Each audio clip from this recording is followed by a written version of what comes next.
पास देश के 28 लाख छात्रों से जुड़ी एक बहुत बड़ी खबर है जिसका आप बहुत समय से इंतजार कर रहे थे और सबसे पहले आज हम इसी पर बात करना चाहते हैं। सुप्रीम कोर्ट ने आज नीट और जेईई मेंस की प्रवेश परीक्षाओं को टालने की याचिका को खारिज कर दिया है।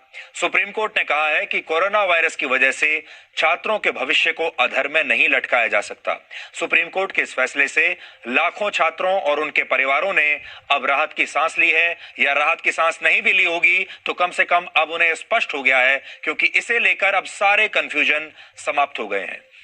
इसे लेकर देश के छात्र और उनके परिवार असल में दो हिस्सों में बंट गए थे। बड़ी संख्या में ऐसे छात्र थे, ऐसे परिवार थे जो ये चाहते थे कि इन परीक्षाओं को टाल दिया जाए, क्योंकि कोरोना वायरस के इस दौर में इतने बड़ी संख्या में छात्र परीक्षा देने के लिए अगर बाहर निकलेंगे तो उनकी सुरक्षा की क्या गारंटी है।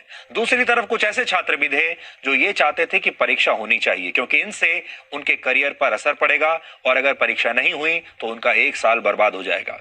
इसलिए अब हम सुप्रीम कोर्ट के इस फैसले के बारे में आपको जरूरी जानकारियां देना चाहते हैं। आप ध्यान से नोट कर लीजिए, सुन लीजिए और इसके बाद आप अपने दोस्तों को भी बता पाएंगे। सुप्रीम कोर्ट की 3 सदस्यों वाली बेंच ने अपना फैसला सुनाते हुए यह कहा है कि जिंदगी को ऐसे रोका नहीं जा सकता। हमें सुरक्षा उपायों के साथ आगे बढ़ना होगा। हम छात्रों का भविष्य दांव पर नहीं लगा सकते, ऐसा सुप्रीम कोर्ट ने कहा है। कोर्ट ने याचिकाकर्ता छात्रों से पूछा है कि क्या वो परीक्षाओं को रद्द करवाकर अपना एक साल बर्बाद करना चाहते हैं। अदालत ने कहा कि वकीलों ने अदालत ने खोलने की मांग की है, क्योंकि वकील चाहते हैं कि अदालतें अब खुल जाएं, लेकिन आप चाहते हैं कि परीक्षा स्थगित हो जाए। परीक्षा स्थगित होना देश का नुकसान है। सुप्रीम कोर्ट के फैसले के बाद अब हम आपको इन परीक्षाओं से जुड़ी कुछ और जानकारी देना चाहते हैं ताकि आप ठीक से प्लान कर सकें। जेईई मेंस की प्रवेश परीक्षाएं 1 से 6 सितंबर तक होंगी, जबकि नीट की प्रवेश परीक्षा 13 सितंबर को अब अपने तय समय और तय शेड्यूल के हिसाब से ही इस बार जेईई मेंस प्रवेश परीक्षा के लिए करीब 11 लाख छात्र बैठेंगे और नीट परीक्षा के लिए करीब 17 लाख छात्रों ने अपना रजिस्ट्रेशन करवाया है।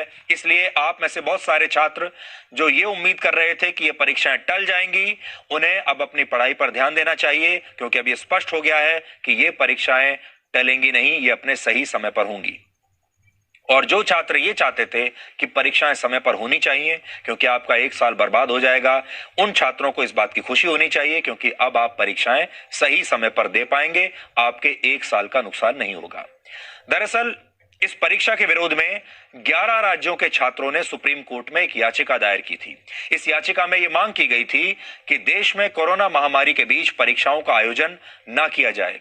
ऐसे में फिलहाल परीक्षाओं की निर्धारित तारीखों को स्थगित कर दिया जाए। इसमें यही कहा गया था क्योंकि इस चारों तरफ इस समय कोरोना वायरस का जो दौर है, ऐसे समय में लाखों छात्र अगर परीक्षा देने के लिए आएंगे तो उनको संक्रमण हो सकता है, उनकी सुरक्षा की कोई गारंटी नहीं है। आज सुप्रीम कोर्ट में छात्रों की तरफ से कहा गया कि जब सीबीएसई, आईसीएसई और अन्य परीक्षाएं टाली जा सकती हैं तो जेईई और नीट जैसी परीक्षाओं को क्यों नहीं टाला जा सकता, और लाखों छात्रों के परीक्षाओं में शामिल होने से संक्रमण फैलने का खतरा और भी ज्यादा बढ़ सकता है। इसके विरोध में नेशनल टेस्टिंग एजेंसी की तरफ से सॉलिसिटर जनरल तुषार मेहता ने कहा कि अगर निर्धारित शेड्यूल के हिसाब से परीक्षाएं होती हैं तो हमारी तरफ से यानी सरकार की तरफ से सभी सुरक्षा उपाय किए जाएंगे और इसकी पूरी तैयारी कर ली गई है।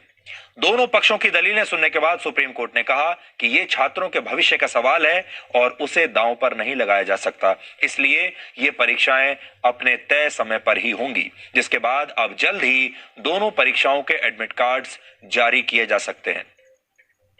सुप्रीम कोर्ट के इस फैसले ने यह साफ कर दिया है कि कोरोना वायरस हमारे बीच अभी लंबे समय तक रहेगा, जब तक इसका कोई पक्का इलाज नहीं आ जाता, इसकी वैक्सीन नहीं आ जाती, और हमें इसके साथ जीवन जीने की आदत अब डाल लेनी चाहिए, क्योंकि जीवन कितने दिनों में तक लॉकडाउन में कैद रह सकता है। इसलिए आप सबको भी अब लॉकडाउन की उम्मीद छोड़ देनी चाहिए, अपने घरों से बाहर निकलना चाहिए, अपना कर्तव्य निभाना चाहिए, अपना काम करना चाहिए। जिसका जो काम है उसे करना होगा।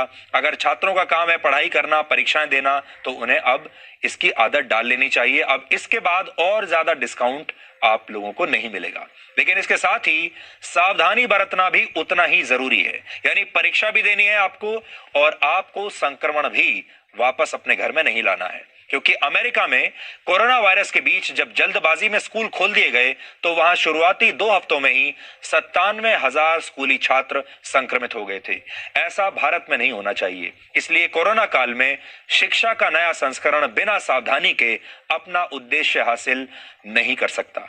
लेकिन आज छात्रों के लिए एक बहुत बड़ा संदेश है कि अब शिक्षा जो है वो लॉकडाउन में नहीं रह सकती। अब शिक्षा का काम आपको शुरू करना होगा, चाहे जिस भी फॉर्मेट में करना हो, चाहे स्कूल जाकर हो, कॉलेज जाकर हो, या फिर अपने घर से ऑनलाइन शिक्षा हो, या फिर परीक्षा देने की बात हो। अब इसे और ज्यादा नहीं टाला जा सकता।